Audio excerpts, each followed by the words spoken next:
unfold.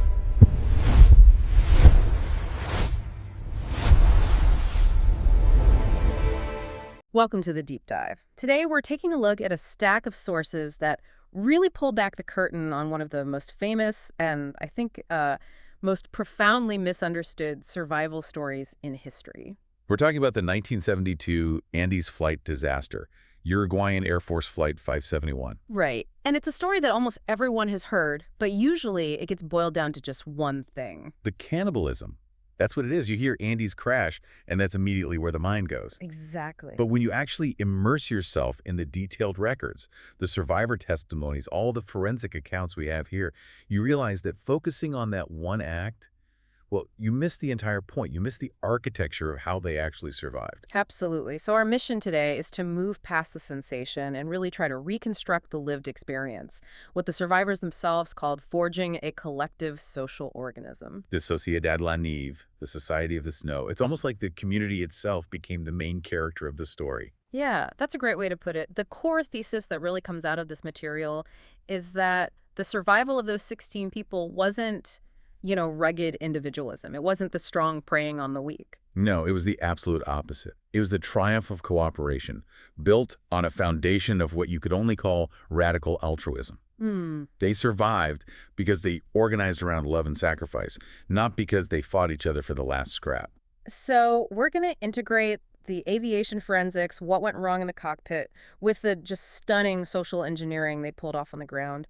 And then there's the psychological testimony, the reframing that allowed them to hold on to their humanity for 72 days. It's a journey of physical endurance, but also just as much a journey of moral negotiation. Let's get into it. And I think the place to start is with who these people were before the crash even happened.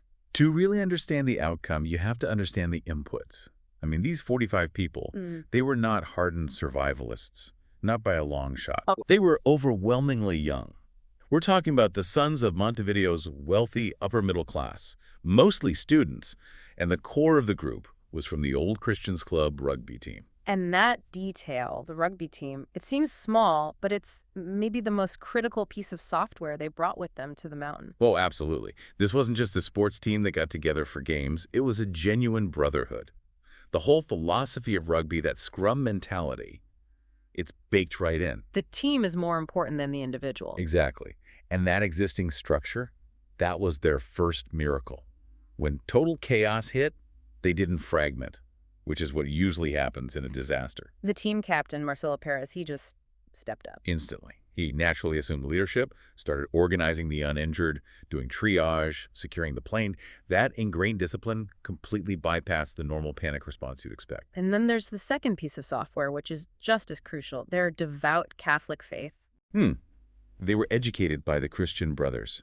This deep, structured piety gave them the metaphysical language, the moral architecture they would need for what was coming. A way to process an act that would have been, for them, a complete moral impossibility otherwise. It gave them a framework, a theological lens to transform total desperation into something they could see as sacred.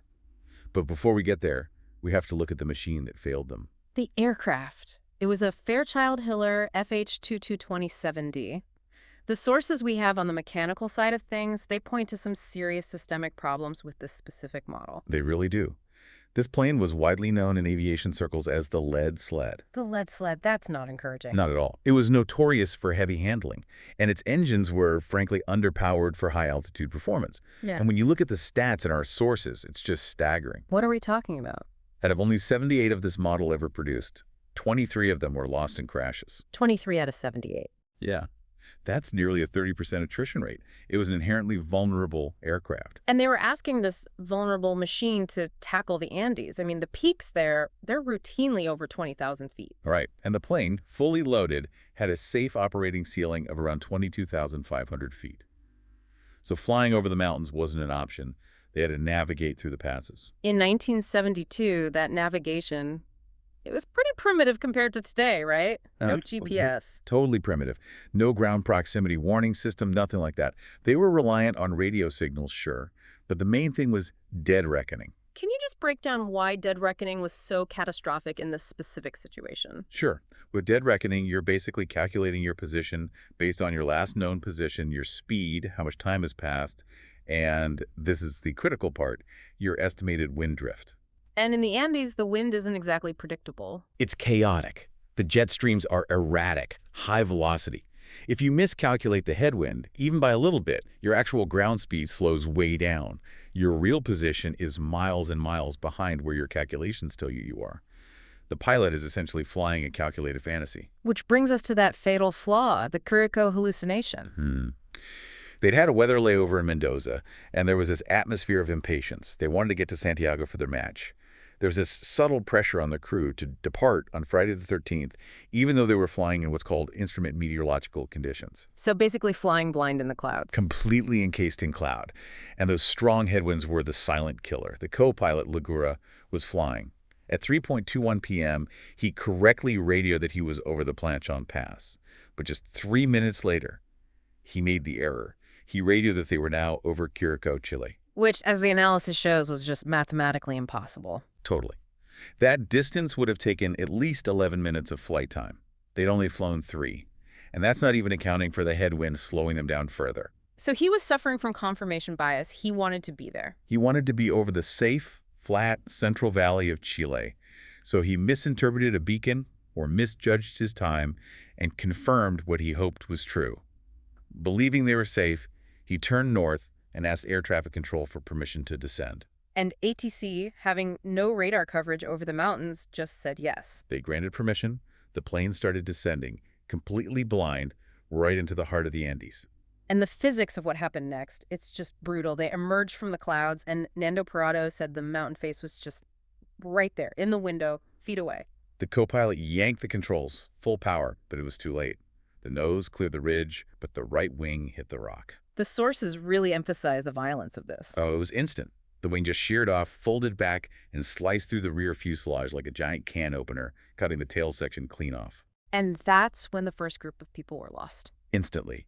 5 people, the navigator, steward, 3 players, sucked out into the 200-mile-per-hour slipstream. Gone. Then the left wing tore away, and a spinning propeller actually sliced into the side of the fuselage. So what's left is just this wingless tube. A projectile, hitting the glacier at about 220 miles per hour. And this is the moment where physics provides this one tiny miracle. The angle of the slope. Exactly. The angle of the glacier slope almost perfectly matched the trajectory of the fuselage. So instead of shattering on impact, it tobogganed. It slid for over 700 meters. Which is the only reason the main structure stayed intact. Right. And that incredible slide came to a dead stop when it slammed into a massive snowbank. The deceleration just crushed the front section. Pilot died instantly. Nando Parrado was thrown forward, fractured his skull, and fell into a coma. And just like that, the survivors were left stranded at almost 12,000 feet. The immediate aftermath must have been just absolute terrifying silence. Silence, broken by screams and the sound of the wind. They were in what they later called the Valley of Tears, surrounded by these massive peaks. The environment was the next killer. And it was an immediate threat. The sun starts to set, the temperature just plummets down to -30 Celsius, -22 Fahrenheit. And you have to remember what they were wearing. Blazers, jeans, loafers, things you wear to a sporting event in the city. Many had lost their shoes. They had nothing for this environment. That first hour was a crucible, but thankfully they had 2 19-year-old medical students. Roberto Canessa and Gustavo Zerbino. With no supplies, they became doctors. An incredible pivot for teenagers in that kind of shock. And their triage was just brutal and pragmatic, tearing up shirts for bandages, using snow to pack wounds. The injuries they were dealing with were horrific. I mean, Arturo Noguera had both legs broken.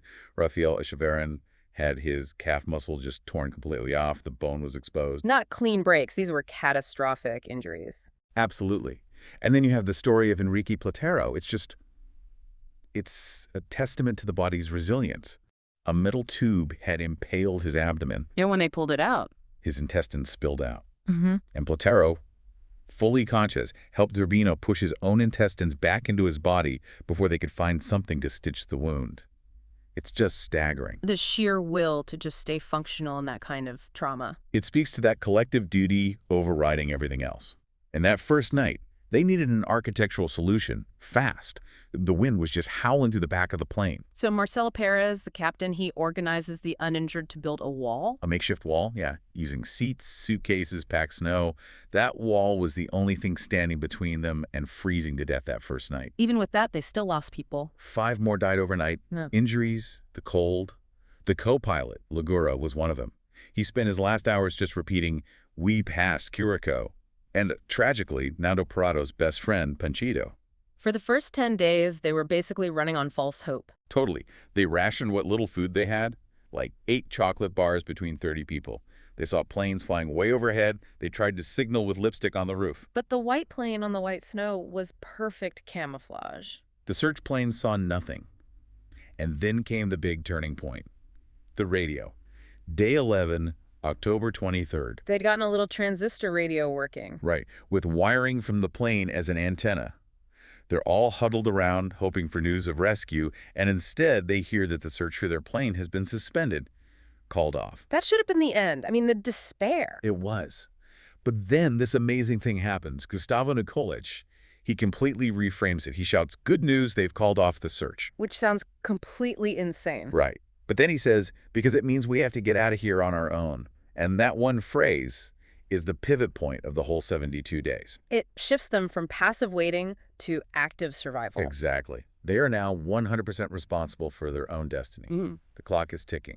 So 2 immediate problems: water and food. The altitude is causing severe dehydration. And you can't just eat snow. It burns your mouth and your body wastes calories melting it. So this is where their ingenuity really starts to kick in. Adolfo Fido Strauch figures out the water system. The aluminum in sheets from the seatbacks? Right. He bent them into funnels, angled them to the sun, put snow on top, and collected the dripping water in empty wine bottles. A simple, brilliant piece of engineering that solved a life or death problem. But engineering couldn't solve the other problem. By day 9, the food was just gone. And starvation sets in fast. They tried eating everything. Leather from the seats, the nylon padding. But it's all chemically treated, indigestible? Nothing. There's no caloric value. Their bodies are starting to break down their own muscle. The physiological reality was clear. Without protein, they were all going to die within days. And the only source of protein was, well, it was the bodies of their friends. And this is where we get to the single most difficult decision imaginable. The conversation started in whispers. It was driven by the medical students, 𝐏𝐿𝐴 and Zerbino, because they understood the timeline. They knew what was happening to their bodies. The physiological need was there, but the ethical struggle, the religious struggle, for this group, it must have been immense. It was crippling. They were devout Catholics. They're wrestling with this profound taboo against anthropophagy. Are we committing a sin? Are we going to hell? So how did they get past that? How did they do this and still see themselves as civilized, faithful people? They did it through this incredible collective psychological and theological maneuver. They created what's now called the Sacramental Pact. They reframed it using the lens of their faith. Exactly. They reasoned it through the Eucharist, through Holy Communion.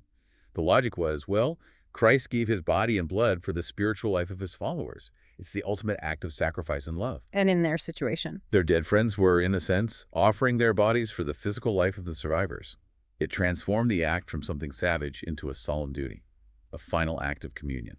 so that reframing was everything. It gave them the moral permission they needed to survive. It was essential.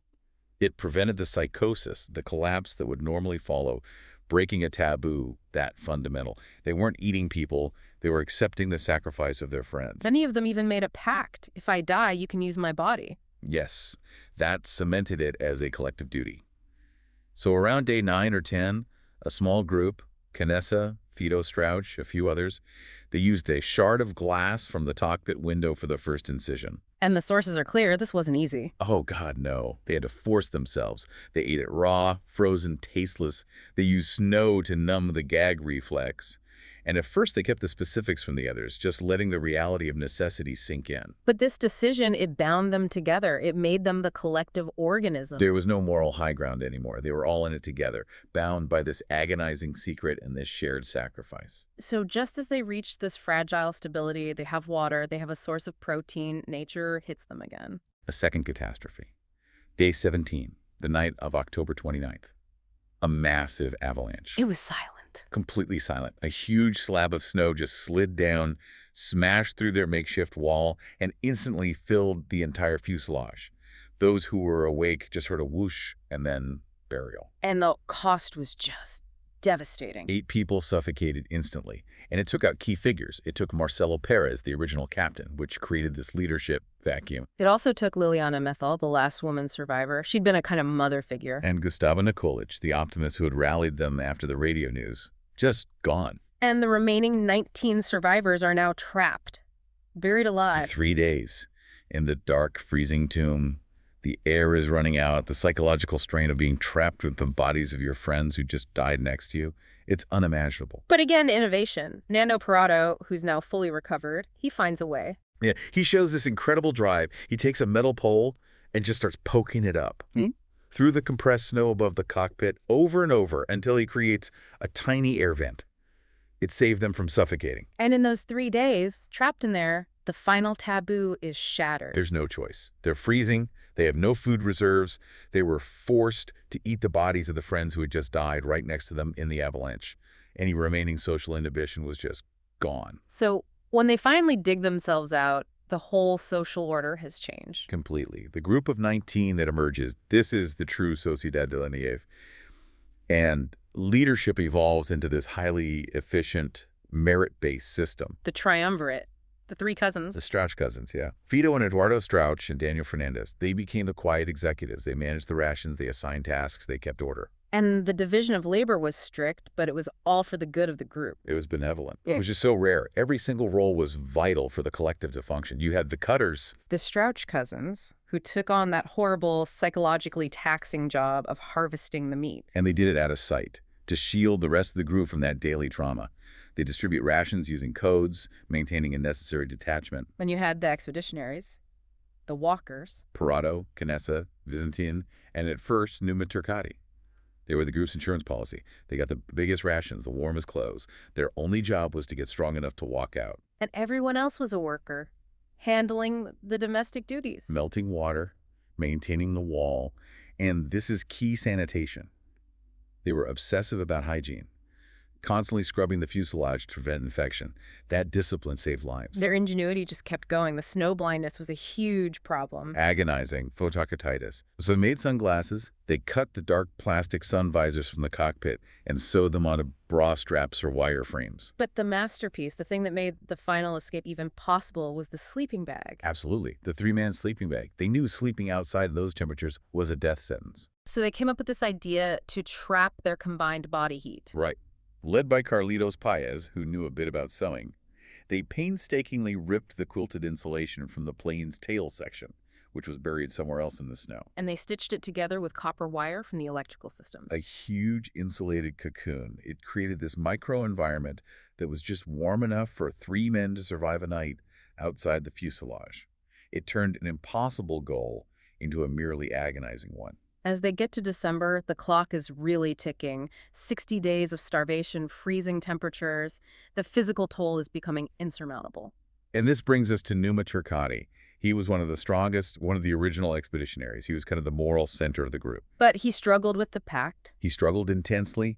He often refused to eat or ate very little, and it just accelerated his physical decline. And then a minor injury becomes fatal. A small scratch on his leg gets infected. Cellulitis. With no antibiotics, and his body already so weak, he had no defense against it. And on day 60, December 11th, he died. Quietly in his sleep. He weighed only 55 pounds. He was the last person to die on the mountain. And Numa's death was the final signal. It was the undeniable proof to Parrado and 𝐏𝐻𝐃 that the group was running out of time. They couldn't wait any longer. They had to leave. Now. So the preparation for the final trek was immediate. The plan was based on that one lie from the co-pilot. Oh, walk west. They believed Chile was just over the next ridge. The team was Parrado, 𝐏𝐻𝐃, and Vizintins. They packed the sleeping bag, every piece of clothing they have, and rugby socks filled with dried meat. And on day 61, they start the ascent of the mountain to the west. And this climb, it's just an act of pure, desperate madness. No gear, no crampons, no axes. They're kicking steps into the ice with thin rugby boots for 3 solid days. Parrado, fueled by this manic desire to see his family again, he's just breaking trail in the thin air. And on day 63, he reaches the summit. He's expecting to see the green valleys of Chile. And instead, he sees an endless, crushing vista, a sea of mountains, peak after white peaks stretching to the horizon. They were deep, deep in the middle of the Andes. That realization should have been the end. It should have been. But Parado, looking at this impossible landscape, makes this defiant choice. He sees a distant peak and says to 𝐏𝐻𝐃, "I would rather walk to meet my death than wait for it to come to me." He chose action. But they realized their rations weren't enough for this much longer journey. So Vizintin had to go back. It was a purely practical, altruistic decision. He gave them his share of the meat and clothes and then made the 3-day descent in 1 hour, just sliding down the glacier on a seat cushion. An incredible sacrifice. So Parado and 𝐏𝐻𝐃 continue west, alone, for 7 more days. Parado is the physical engine. 𝐏𝐻𝐃 is the navigator, though his health is failing. And as they descend, the environment slowly starts to change. The snow gives way to rock. And then the sensory shock, after 2 months of only white and gray. On the 7th or 8th day, they see life. A lizard. Then moss. Then a tree. The color green was like a hallucination. They knew they were getting out. They followed the river. And then the encounter, day 69. December 20th. 𝐏𝐻𝐃 sees a man on horseback across a raging river. Sergio Catalán, a Chilean muleteer. They can't hear each other over the water. So Catalán shouts, "Tomorrow!" and throws a rock across with paper and a pencil wrapped around it. And Parado writes that note. "I come from a plane that crashed in the mountains. There are 14 people injured. Where are we?" Catalán realizes what this is and rides for 10 hours to get help. On December 22nd, the helicopters arrive, guided back by Parado himself. And the survivors emerge from the fuselage, skeletal, filthy, weeping. The sight of them was just shocking. The pilots could only take 6 that first day because of the altitude and the danger. The other 8 had to spend one last night on the mountain. But this time with a medic and with food. And on day 72, December 23rd, the final 8 were rescued. The 15 members of the Society of the Snow had made it out. So we circle back to the core thesis. This story, when you look at all the details, it's not about individual heroics. It's about the collective. Overwhelmingly. Cooperation was the superior survival strategy in this environment. You contrast this with other survival stories, like the Raft of the Medusa, where everything breaks down into violence. Here, that rugby scrum mentality, those pre-existing bonds, they prevented a Lord of the Flies scenario. And the hierarchy that did emerge was benevolent. The strong were given more resources, yes, but only so they could serve the weak. The expeditionaries existed to save the injured. The whole group operated as a single resilient organism. And that's the key psychological insight. But we also have to talk about the statistical reality. You can't separate it, no. The miracle part is also a function of demographics. The survivors were elite athletes in their late teens and early 20s. Peak human physiology. Exactly. High bone density, massive cardiovascular capacity, metabolic resilience. If this had been a normal commercial flight with elderly people, with children, the survival rate would have been 0.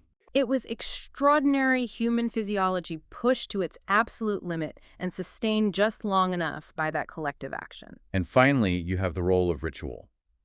The framing of the eating as a sacrament, the Eucharistic Pact. That was the high point of their social engineering. Because it allowed them to maintain their self-image? Right. They avoided the psychosis and self-hatred that comes with breaking a taboo like that. They weren't savages. They were participants in a tragic sacrifice. That's how their civilization survived. The mountain stripped away everything else, but it didn't strip away their humanity. It almost seems like it forced them into a higher form of it. That's a good way to put it. So the story of Flight 571, it's really this definitive testament to the adaptability of the human spirit.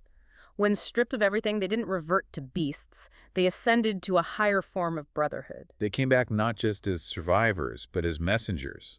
Proof that cooperation can thrive even in the coldest, darkest places, as long as there's hope and that kind of radical love for each other. It's interesting, when Parado and 𝐏𝐻𝐃 wrote that final note, the desperate plea was, where are we? But our deep dive suggests the much bigger question the Andes forced them to answer was, who are we and what are we capable of when everything else is gone? And we'd encourage you to think about that. The moral weight of that radical altruism. If your life depended on serving others, if you had to completely reshape your deepest beliefs to save your friends, could you do it? It's a challenging thought to take away from this incredible story. We'll see you next time for the deep dive.